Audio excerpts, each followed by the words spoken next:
बहुत बहुत धन्यवाद आपका। सुश्री कंगना रनौत।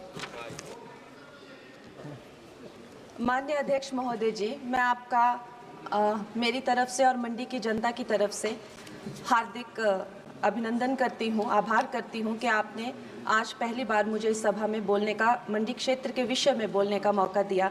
महोदय, हमारे मंडी क्षेत्र में ऐसी बहुत सारी कला शैलियाँ हैं जो विलुप्त हो रही हैं।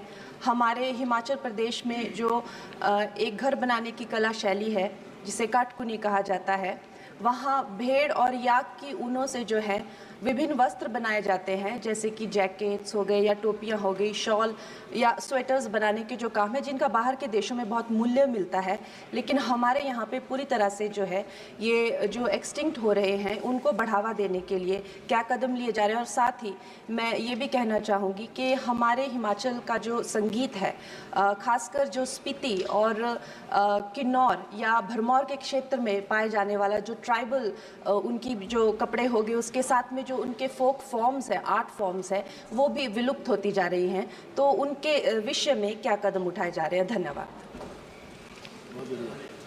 श्री विजय कुमार दुबे। धन्यवाद माननीय अध्यक्ष जी।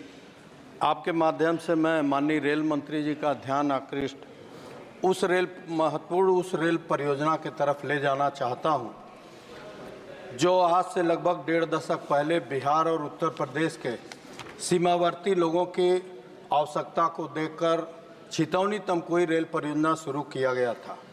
7-8 साल के अंदर 4 किलोमीटर पटरी बिछाकर और एक नया रेलवे स्टेशन छितौनी का पूर्ण करा के वो परियोजना बंद हो गया था।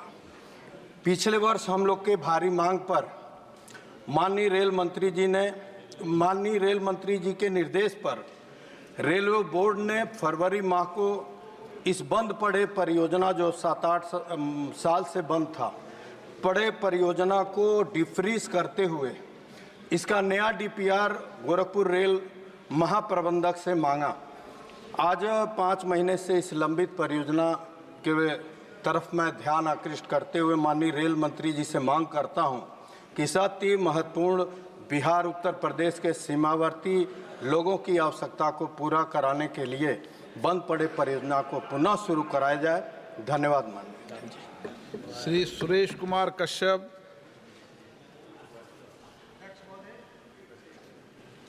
अध्यक्ष महोदय, हिमाचल प्रदेश को सेब राज्य के रूप में जाना जाता है और देश में हिमाचल में दूसरे नंबर पर सबसे ज़्यादा सेब का उत्पादन होता है और विशेष रूप से इसका 80% मेरे संसदीय क्षेत्र में होता है। हिमाचल प्रदेश की जो सेब की आर्थिकी है लगभग 5,000 करोड़ रुपए की है। अध्यक्ष महोदय, प्राकृतिक आपदाओं के कारण, बर्फबारी न होने के कारण, भारी बरसात के कारण और कई बार ओलावृष्टि के कारण सेब की फसल बर्बाद हो जाती है और किसानों को और बागवानों को बहुत बड़ा नुकसान उठाना पड़ता है।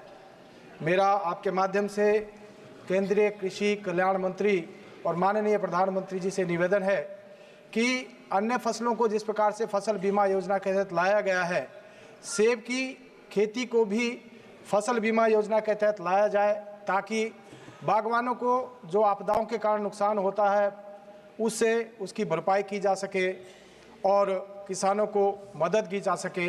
आपने मुझे बोलने का मौका दिया, आपका बहुत बहुत धन्यवाद। Shri doctor Gumma Tanuja Rani.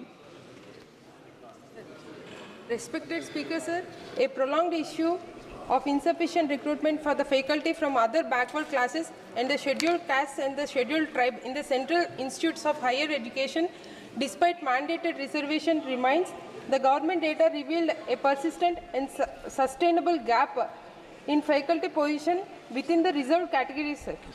In 2021, 6,074 faculty positions remained vacant across 42 government-run universities, with 75 falling under the reserved categories. Recent parliamentary data on August 1st, 2023, revealed that only 4% of professors recruited belongs to OBC category.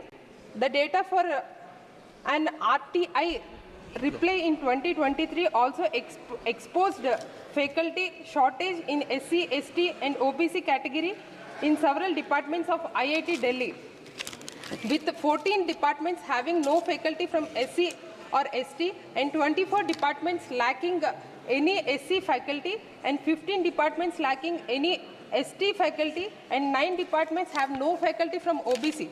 The central universities including IITs mandated to follow reservation policies allotting 15% SCs, 7.5% STs and 27% to OBC in the faculty appointments and admissions. Display a clear mismatch between government equally goals and actual recruitment outcomes. I urge the government to take immediate corrective actions and initiatives like intensified special recruitment drives and rigorous implementation, monitoring and forward-looking measures such as government-sponsored preparatory programs for the aspiring faculties are essential. Thank you, sir. माननीय सदस्य माधव नैनी रघुनंदन जी